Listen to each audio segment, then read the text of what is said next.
السلام عليكم.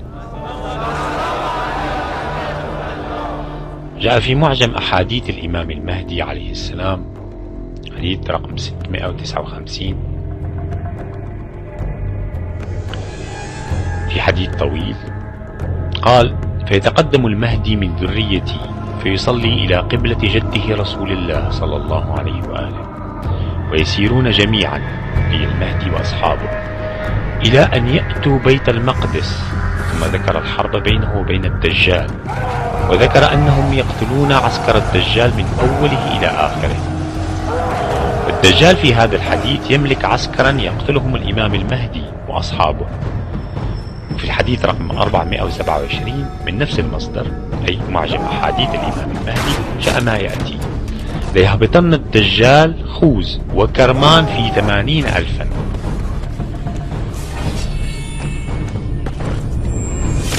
وهؤلاء 80,000 بعض جيش الدجال على ما هو راجح، أي أنهم ممكن أن يكونوا غير أولئك النازلين في بيت المقدس. In our investigation, we discovered that some of Satan's soldiers are also high-ranking officers in the United States military.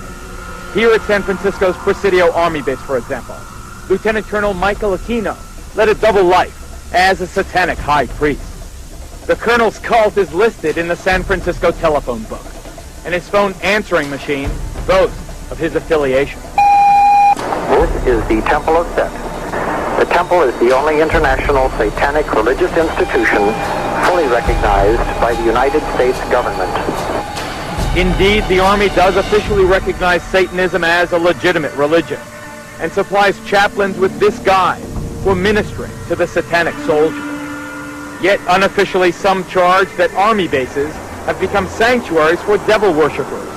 Just last month, under a full moon, I took a midnight tour of the Presidio grounds with police investigator Ed Abanovsky. Are you saying that there was a satanic cult active right here on the Army base? Yes, we believe so. There's evidence to substantiate that. They had satanic rituals going on. There's an altar in there, and all of the graffiti on the wall would indicate that. How'd you find this place? This is a fortification during World War II. During World War II, where they had gun batteries. I can see a pentagram painted on the wall. I can see the words Prince of Darkness. On this wall I see several inverted crosses and other obvious satanic ritualistic paintings or symbols. Joseph, we've agreed to conceal your identity, but you are an officer in the United States Army. That's correct. And you were an officer in the United States Army during the time you were a member of this satanic organization. Yes. Did the authorities at the Presidio know that a satanic organization was active on their base during the time that you were a member? They were very much aware of it, yes. The present base commander, Colonel Rafferty, says that today at least, I know of no satanic activities whatsoever in this area. Satanism may be a constitutionally protected religion, but similar to another recent case at the United States Military Academy at West Point, here charges surface connecting ritual child abuse at the Presidio Daycare Center to the devil cult. It was here, parents and others allege, that as many as 60 young children were ritualistically abused by soldiers of Satan. What actually was done to the kids? Oral copulation, sodomy, defecation, they were urinated on. On why those charges were brought against you? Well, the entire time that the so-called child molestation scandal was occurring at the Presidio, the time period when these terrible events were supposedly taking place, I was assigned to the National Defense University in Washington, D.C. Probable victims numbered at 68, many of whom had contracted venereal disease. 22 families filed $66 million in claims against the Army, claiming that criminal charges against Michael Aquino were dropped due to pressure from the Army. General Aquino admitted to renting the German castle where the Nazi SS were formed and reenacting the secret ceremony among fellow intelligence officers dressed in full Nazi regalia. General Aquino is now the highest-ranking officer in the National Security Agency, along with General Black and General Hayden.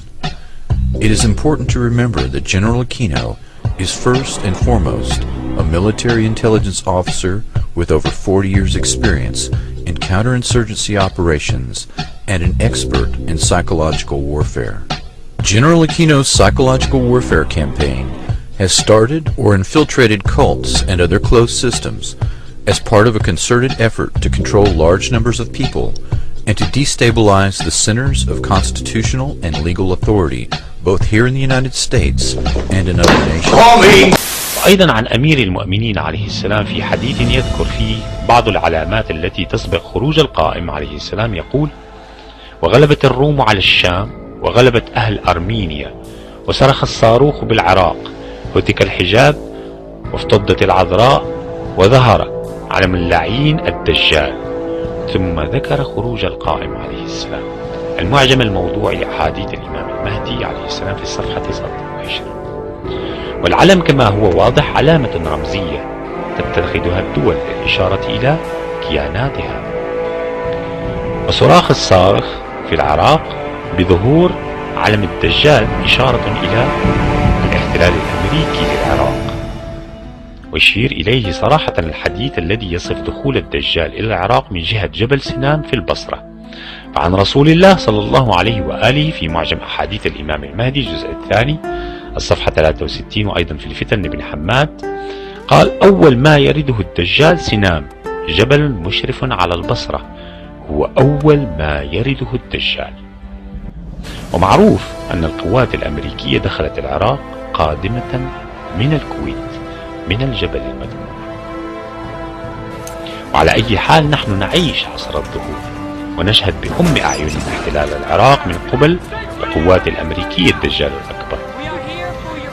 كما أن المعرفة بالسياسة الأمريكية توفر لنا فرصة نادرة لفهم المراد من التعبيرات الرمزية التي يوصف بها الدجال من قبيل المسيح الدجال الأعور الدجال، وكونه يأتي معه جبل من خبز أو جبل من طعام وجبل من نار، حماره خطوته كذا ميل، بين أذني حماره كذا ميل، في جبهته كافر ينادي فيهم: إلي أوليائي أنا ربكم الأعلى. فالرئيس الأمريكي بوش من المسيحيين المتدينين، أو لنقل ممن يظهرون التدين بالمسيحية. وقد صرح في خطاباته كثيرا بأن الحرب التي يخوضها ضد الإسلام حرب صليبية، وبالخصوص الحرب في العراق، بل صرح علنا أن ما دفعه لحرب العراق رؤية رأى فيها الرب سيد المسيح حسب زعمه يأمره باحتلال العراق. President, final question. Yes, sir. You said famously, when you looked into Vladimir Putin's eyes, you saw his soul. Yeah. When you look into Benedict XVI's eyes, what do you see? God. Good way to end the interview. Thank you, sir. Thank you, sir.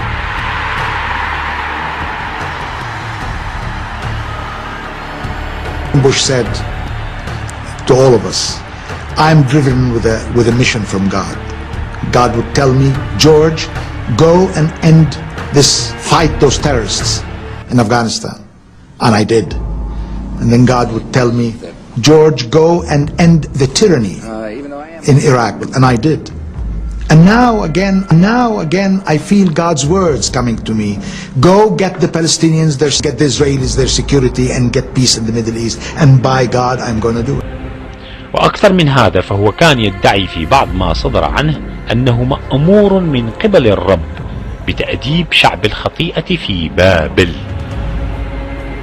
ولعل العبارة الأخيرة مقتبسة من الإنجيل، وهي واحدة من علامات ظهور المصلح المنتظر.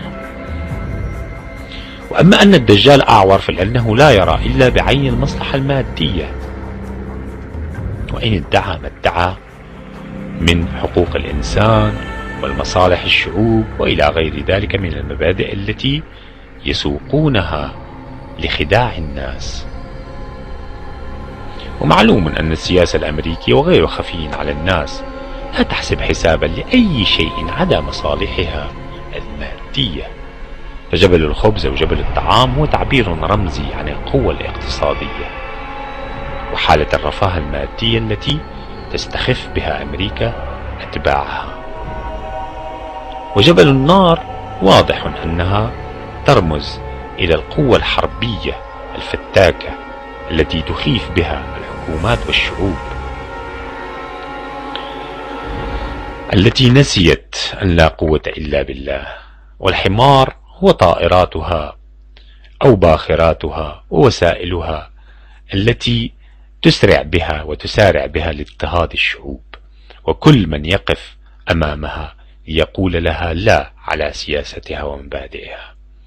وأما الأذنين فهي ترمز ربما بكل وضوح أظن إلى المخابرات.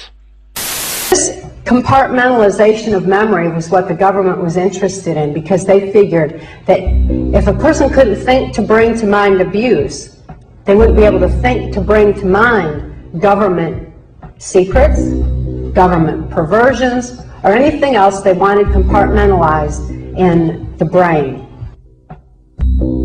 My experience as a mind control slave on a White House Pentagon level was extreme.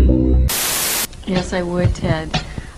It's real scary for me, but I'd like to go on public record saying that my owner under mind control was Bob Hope, and that I was abused and used as a mind control sex slave by Ronald Reagan and a lot of different presidents, LBJ, Reagan, Ford, and I was programmed to have computerized mind files by Henry Kissinger, where I was used as an operative within the intelligence faction of the government, targeting people that he and Nelson Rockefeller had an agenda to bring in certain individuals into the fold, they called it, to work on behalf of the New World Order. And so they used me to manipulate and blackmail people in order to bring them in. السمو الروحاني. ايه السمو الروحاني ده؟ راح اتعلم في الهند صلاح نصر الشذوذ الجنسي في بلد اسمها كاراجوا، انهم يسيطروا على الناس الرجاله والستات يتشبعوا جنسيا عشان خاطر يخدموا المخابرات. في المانيا قالوا له كده. عجبتهم الحكايه دي، عجبته الحكايه وطبقها على نفسه، ولا واحده من اللي هو عمل لها كنترول فادت المخابرات. طب يعني علاقته القويه ده كل ده قبل ما يتسجن. انا فاهم. هل بقى هل ممكن يكون ليه دور في قتل سعاد حسني؟ هو اتسجن ليه؟ هو اتسجن ليه؟ اتسجن عشان بيبيع البنات بتاعت مصر، بناتنا وشرفنا بره. سيطروا على سعاد حسني وبيدوهم فلوس. سيطروا عليها. ومين تاني من الممثلات؟ يعني انا مش عايز اقول لك يعني معظم الممثلات. مش كلهم، معظمهم. أنا رئيس سابق مبارك. انا بستغرب ازاي يعينه يبقى وزير الاعلام وهو واخد سجن مسجون ومطرود من المخابرات. ده مش مخابرات. انا ما بتكلمش عن المخابرات. المخابرات كويسه جدا الحمد لله، لكن ده مش مخابرات. اترفد وطلع. ازاي يبقى وزير الاعلام ومسيطر على الصحافه؟ كل شويه يهددني بالاكل ويخلي الصحفيين يشتموني. ده بهدلوني بهدله ما عندكش فكره يا استاذ. ما عندكش فكره اللي اتعمل. ما كانش فيه بنت.